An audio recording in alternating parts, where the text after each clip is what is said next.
हाँ, तो बच्चों, आप लोगों को प्रकाश के परावर्तन के संबंधित और वर्तन दोनों ही आपको हम बता चुके हैं क्लियर। किस प्रकार से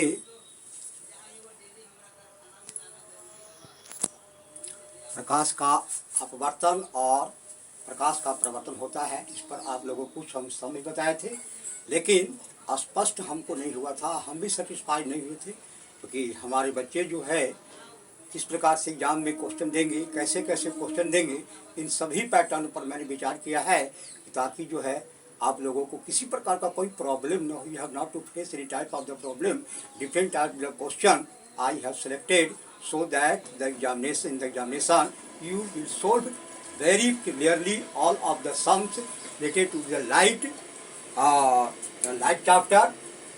So light chapter से आज भर और आपको मैं कर रहा हूँ light chapter, both reflection and refraction, reflection oblique refraction दोनों पर ही आपको थोड़ा सा विचार हम करेंगे, है ना। जैसे आप लोग को एग्जाम एक बताते हैं कि मान लिया जाए कि आप लोग को एक क्वेश्चन दिया हुआ है कि 4 सेंटीमीटर 4 डायोप्टर वाले एक जो है आपका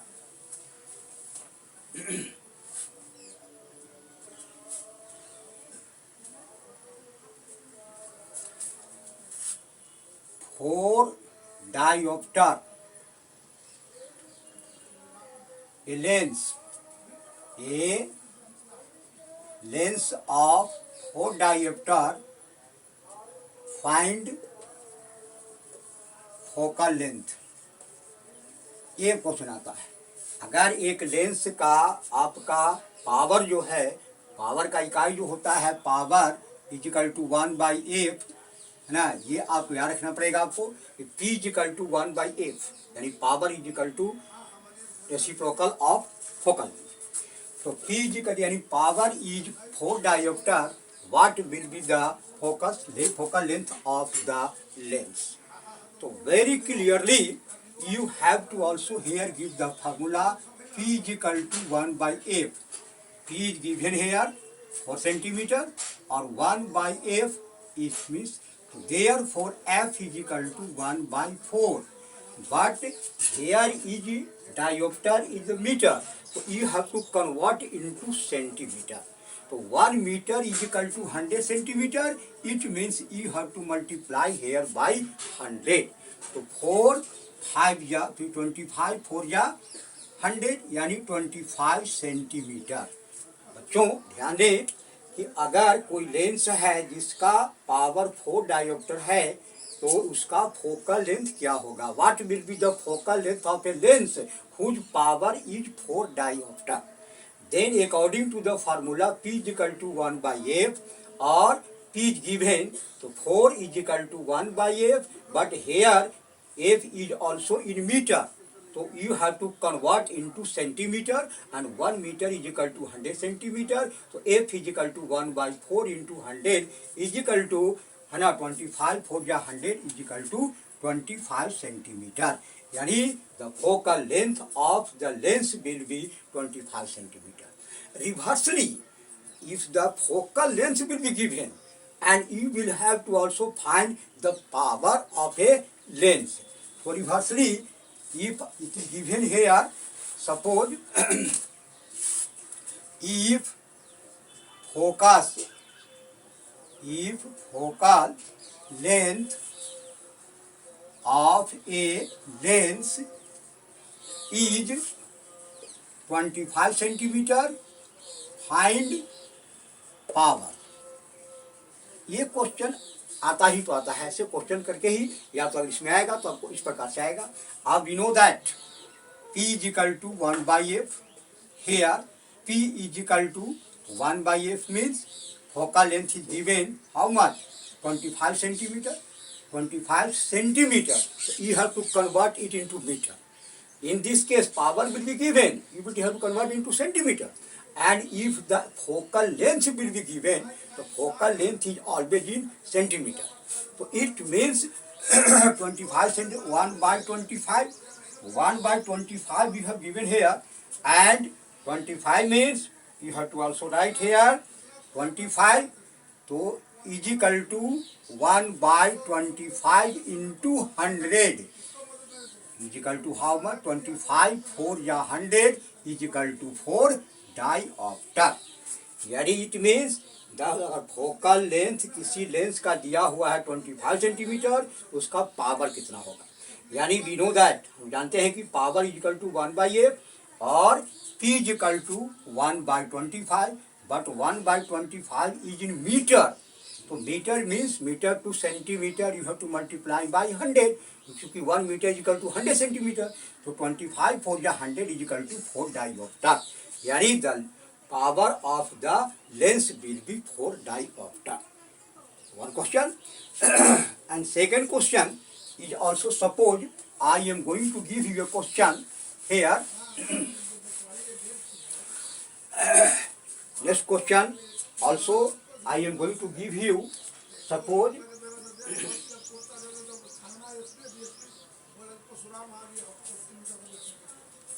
a concave mirror is given. A concave mirror having your center of curvature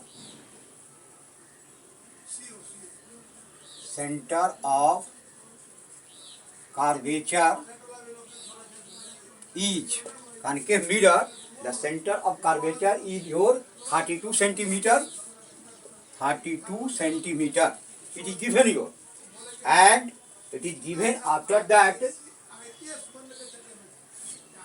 and the real image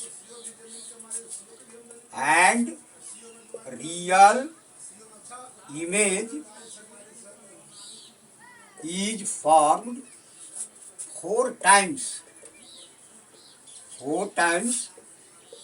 bigger than the object. Then find u. यानी at what distance I have to keep the object, it have to find the u, यानी find the distance of the object. So according to formula, it is also given m is equal to, यानी 4 times, it means also you given 4 times of the object is given here. So 4 times means your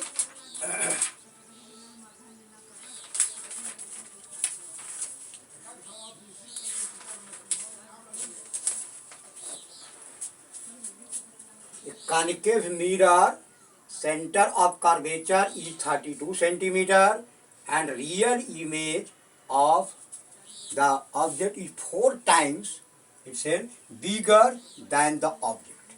अब सबसे पहले आपको बाबू लोग ये लोग ध्यान देना है, समझ क्वेश्चन आ गया। कॉन्केव मिरर दिया हुआ है, उसमें आपका सेंटर और कर्वेचर 32 सेंटीमीटर है, इमेज का जो हाइट होगा वो 4 time bigger than the object होगा। तो हमको लिखना है कि कहाँ पर ऑब्जेक्ट रखा जाए, where I can keep the object. तो here you see here r is equal to given 32 centimeter. Therefore, f is equal to 32 by 2 is equal to 16 centimeter. क्योंकि f is equal to formula होता है r by 2 और r is equal to 2f. ये ध्यान देखिएगा कि अगर आपको r दिया हुआ है, फोकस जो नहीं है, तो r दिया हुआ 32 centimetre, r is given 32 centimetre, f is equal to r by 2 is equal to 16 centimeter is focal.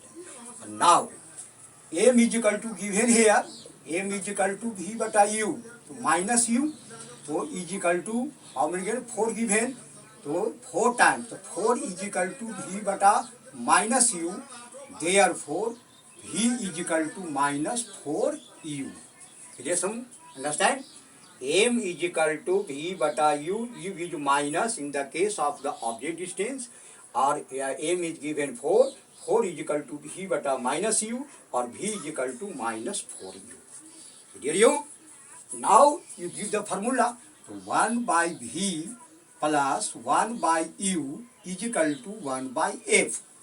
1 by v means 1 by minus 4u और plus 1 by u is equal to how much? 1 by f. So here v is equal to f means 1 by 16 is plus. So here 1 by LCM will be how much? 4u. LCM so minus 1 or plus. U is also minus. So minus how much? U 4 is equal to 1 by 16 minus how much? Minus 5 by 4u is equal to 1 by 16. Therefore u is equal to minus 5 into 16 by how much? 4. 4 या 16 यानी 20 centimetre. It means u will be minus 20 centimeter. Here also, first of all, r is equal to given. So you have to convert f is equal to r by 2 is equal to 632 by 2 is equal to 16 centimeter.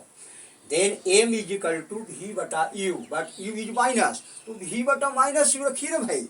उसके बाद m is given 4 बटा v minus u is v is equal to minus 4u. अब आपको formula बताते हैं कि 1 by v according to the है ना mirror formula 1 by v plus 1 by u equal to 1 by f. अब 1 बटा v का प्लेस पर आपको रखना है माइनस 4u और प्लस 1 बटा minus u is equal to 1 by f equal to f means 1 by 16. LCM will be minus 4u और u का एलसीएम 4 हो गया 4u. Then here is also minus 1 4 बन जा 4 और u 4 जा 4 तो माइनस 4 यानी minus 5 by 4u is equal to 1 by 16. Therefore, u is equal to minus 5 into 16 by 4 is equal to minus 20 centimeter. इसमें बिल्कुल क्लियर हो गया बाबू लोग, एकदम बिल्कुल स्पष्ट, इसमें कोई नो प्रॉब्लम. तो you have to solve all of this type of the problems will be given on the basis of the reflection of light related to the concave और convex mirror. Then you can solve easy way all of this question, very easy way you can solve all of the related to the question. So this is also how much you can here is also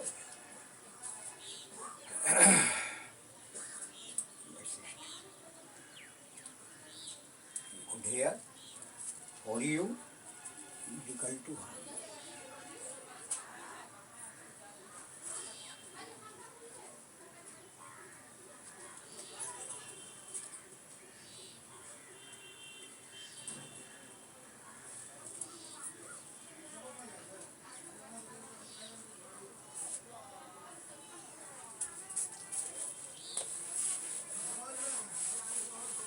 next question related to the refraction. Suppose a given question is also here. Here is given a question. I am also seeing the question here. Is refractive index of water. Refractive index, यानी you can say in short for mu.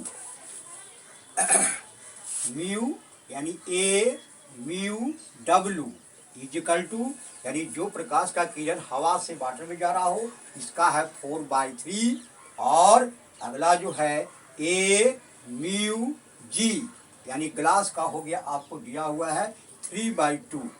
तो कहता है कि what is the w mu g.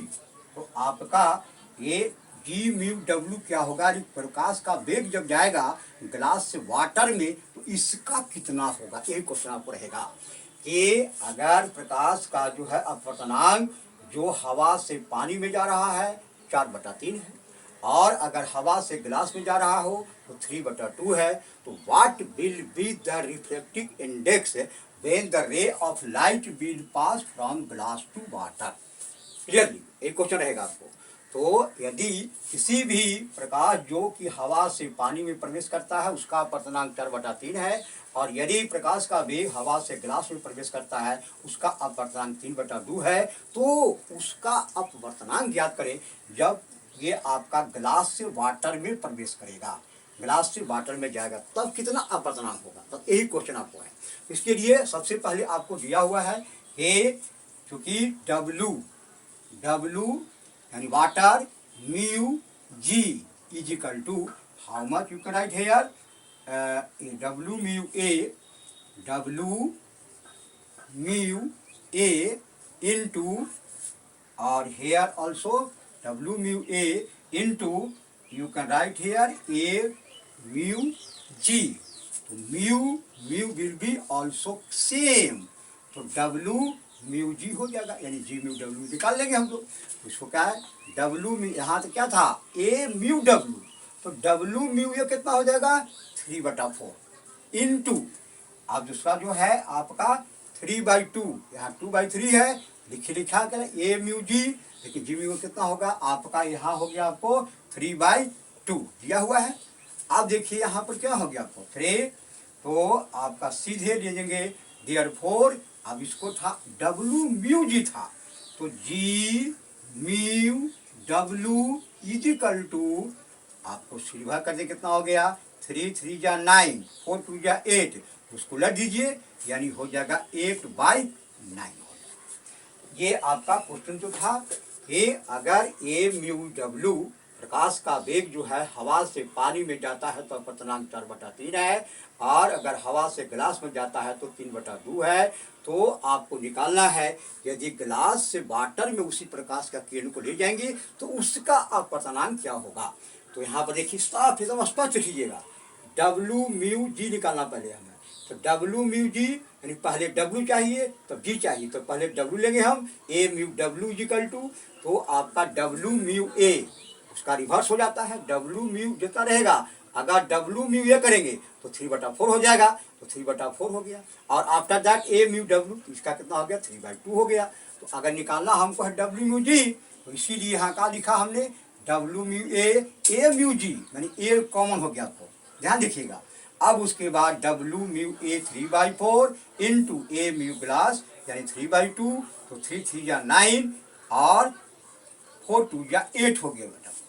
अब इसको लेके निकालना क्या हमको है यहाँ W mu क्या हो गया आपको W mu G हो गया ध्यान देखिएगा W mu G बचा लेकिन निकालना है G mu W यानी 8/9 रिवर्स कर दीजिए। अब ये प्रकार से आपको ये आपका रिफ्लेक्शन से और इधर से हो गया आपको बिल्कुल पहले आपको बता दिए थे कि किस प्रकार से यू भी दिया रहेगा तो कैसे आपको एफ निकालना है कैसे आपका यू निकालना है कैसे आपका भी निकालना है ये तो स्पष्ट हो गया था। इस क्लास में आपको नहीं अगले क्लास में आपको भी बताएंगे और भी मैथ बताएंगे जिससे आपको बिल्कुल क्लियर हो जाएगा। जो 3 मैथ और रहेगा जो अगले क्लास में बता देंगे आप सबको बिल्कुल क्लियर हो जाएगा कोई दिक्कत नहीं है कोई प्रॉब्लम नहीं होगा। आपको कहीं भी रहेंगे तो इस प्रकार से आपका मैथ सुपर न्यूमेरिकल फिजिक्स में न्यूमेरिकल बनाना बहुत इंपॉर्टेंट होता है बेटा। तो हम यही प्रार्थना करते हैं कि आप लोग छोटे मोटे दिमाग छोटे मोटे बच्चे इस प्रकार से किस प्रकार से माइंड में टेंशन में चल रहे हैं ये हमें मालूम है। लेकिन हाँ एक बहुत खुशी है कि आप लोगों ने जो कमेंट किया आप लोगों ने जो हमारे साथ जो ये किया जो कर रहे हैं इसके लिए मैं बहुत ही आभारी हूँ क्योंकि मैं बहुत अच्छा लग रहा है। अब मुझे लग रहा है कि मैं बच्चों को कुछ दे पाऊँ और बच्चों के साथ जो है मुझे बहुत अच्छा लग रहा है। तो बच्चों आप लोग सारे ध्यान दीजिए और परीक्षा की आप कभी भी टेंशन मत लीजिए। हाँ अभी आपके पास 1 सप्ताह का मौका है 1 सप्ताह में आप लोग को बहुत कुछ अभी बताएंगे कुछ आपका थ्योरम बताएंगे कुछ आपको मैथ भी बताएंगे जो मैंने सिलेक्ट किया है और कुछ आपका केमिस्ट्री का भी इक्वेशन या कुछ ऑर्गेनिक केमिस्ट्री का भी जो है ये सब चीज़ आप लोग को एक एक करके बताएंगे ताकि आप लोग को कम से कम चिंता मुक्त रहें बाबू। यही लोग हमें हमारी तमन्ना है यही हमारी आशा है कि आप लोग कम से कम चिंता से मुक्त होकर एग्जाम में जाएँ और परीक्षा हॉल से निकलने के बाद बिल्कुल खुशी पूर्वक आप हो गए हैं और हमेशा खुश रहें हमेशा इस प्रकार से रहें ताकि जो है हमें भी अच्छा लगे। और आप लोगों का जो ऑप्शन आ रहा है मेरे पास ये बहुत अच्छा लग रहा है और कुछ बच्चों ने जो है इतनी बड़ी जो है बात को जो कह देते हैं जो कि बहुत गहराई में है। कुछ बच्चे ऐसे भी हैं इन्होंने कमेंट किया है वो बच्चों के लिए मैं आपको धन्यवाद कि एक ही बात जो है कितनी बड़ी गहराई में पहुँचा करके उन्होंने लिखा है ये गॉड गिफ्ट उनके पास दिया है। तो बहुत अच्छा लगा हमको आप लोग को कमेंट भी देख करके बहुत अच्छा लगा हमको क्योंकि इतने दिमाग इतने छोटे बच्चों में इतना दिमाग कहाँ से है कि जो इस प्रकार से सेंटेंस को लिख करके हमारे पास भेजा है। कभी आप लोग को मौका लगेगा तो मैं आपको बताऊंगा उसका उनका जो है जो लिखा हुआ सेंटेंस है उनका आपको पूरा विस्तृत से आपको बस बताएंगे आपको उसका मीनिंग भी। तो खैर कोई बात नहीं है, अगले क्लास में फिर हमको बताएंगे, आपको कुछ और मैथ रह गया है, एक आध दो मैथ रह गया है, उसको भी आप लोग को सामने मैं इस चीज़ को बात कर दूंगा, ताकि आप लोग बिल्कुल स्वतंत्र होकर के, आज़ाद होकर के रहें। You can also give the sum ये solve the problem related to this one, and question, theoretical question तो you can write, you can learn by also anywhere, but the numerical will be also given examination by this method. You can find this formula. Okay, God bless you. You can do better in life. You will always happy.